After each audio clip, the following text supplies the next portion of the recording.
তেলাকুচা এক প্রকারের ভেষজ উদ্ভিদ। এর বোটানিক্যাল নাম। প্রচলিত নাম তেলাকুচা, কুদরি, তর্নি শাক, কাওয়ালুলি। স্থানীয়ভাবে বা বিভিন্ন দিকে অঞ্চল বিশেষে একে কুচিলা, টেন্ডুরা, কুদ্রা, তেলাহাচি, কেলাকুচ, তেলাকুচা বিম্বি ইত্যাদি নামে ডাকা হয়। তেলাকুচা একটি লতানো উদ্ভিদ। এটি গাঢ় সবুজ রঙের নরম পাতা ও কাণ্ডবিশিষ্ট একটি লতাজাতীয় বহুবর্ষজীবী উদ্ভিদ। লতার কাণ্ড থেকে আকশির সাহায্যে অন্য গাছকে জড়িয়ে উপরে উঠে। পঞ্চভুজ আকারের পাতা গজায়, পাতা ও লতার রং সবুজ। অনেক অঞ্চলে এটি বিভিন্ন সবজির সাথে শাক হিসেবেও খাওয়া হয়। এটি লতানো উদ্ভিদ। এর ফল ও কচি ডগা কোনো কোনো এলাকায় খাদ্য হিসেবে ব্যবহৃত হয়। খাবার হিসেবে পাতা এবং ফল খাওয়া হয়।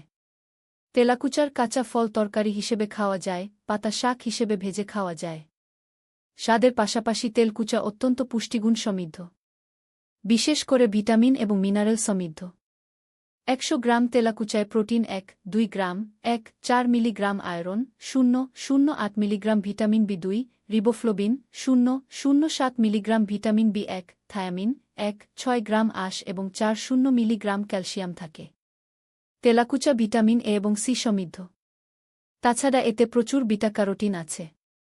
3 কবিরাজি চিকিৎসায় তেলাকুচা বেশ কিছু রোগে ব্যবহৃত হয়, যেমন কুষ্ঠ, জ্বর, ডায়াবেটিস, শোথ, হাঁপানি, ব্রঙ্কাইটিস ও জন্ডিস।